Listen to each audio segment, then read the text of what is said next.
12 years కష్టపడ్డామని చెప్పారు కదా, అది మూవీ సక్సెస్ అయి ఛాంపియన్ కింద నిలబడ్డది. సో ఆ సక్సెస్ తెలుస్తుంది.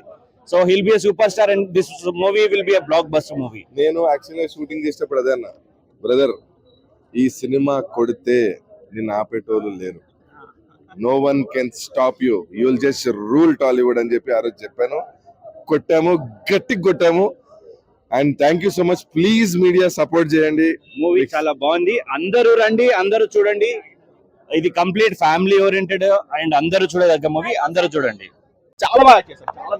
చాలా టాప్ టైర్ హీరో ఎలా యాక్ట్ చేస్తారో అలా అయితే సీన్స్ పడ్డాయి. చాలా బాగా యాక్ట్ చేశాడు.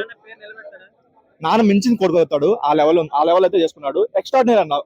కంప్లీట్ గా మూవీలో బీజిఎం అయినా లేదంటే గిరగిర సాంగ్ అయినా ఇంటర్వల్ బ్లాక్ అయినా సరే ఎక్స్ట్రాడినరీ వర్కౌట్ అయ్యాయి. అండ్ క్లైమాక్స్ గురించి చాలా మంది చెప్పుకోవాలి. చాలా బాగా వర్కౌట్ అయింది. అందరికి చాలా బాగా కనెక్ట్ అవుతుంది. నిజంగా ఒక ఛాంపియన్ మూవీ అని చెప్పుకోవచ్చు.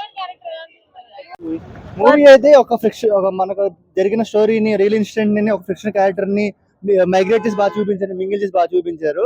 సినిమా ఏంటంటే మనకు ఇండిపెండెన్స్ తర్వాత ఎలా కలిసింది మనకు ఇండియాలోని, అప్పుడు ఎలాంటి విలేజెస్ లో మనకు చాలా మందికి తెలియపోయి ఉండొచ్చు. తెలంగాణ హిస్టరీ తక్కువ తెలిసి ఉంటుంది. బైరాన్పల్లి అనే విలేజ్ లో ఎలా జరిగింది హిస్టరీ, వారికి ఎలాగా ఊరోలో ఎలాగా నిజాం వాళ్ళకి రజాకార్ని, తెలంగాణ స్లాంగ్ పర్ఫెక్ట్ గా ఉంటుంది. లేకపోతే ఎలాగ ఉంటది తెలంగాణ. నాకైతే రోషన్ యాక్టింగ్ చాలా బాగా నచ్చింది. ఇప్పుడు మన నెక్స్ట్ తెలుగు రిజర్వేషన్ టైప్ అనుకోవచ్చు. ఆ హైట్ కి, ఆ పర్సనాలిటీకి పర్ఫెక్ట్ సెట్ అయ్యింది. చాలా బాగా అనిపించింది. అంటే అంత విలేజ్ బ్యాక్గ్రౌండ్ కి వీటికి అన్నట్టు పర్ఫెక్ట్ సెట్ అయ్యింది.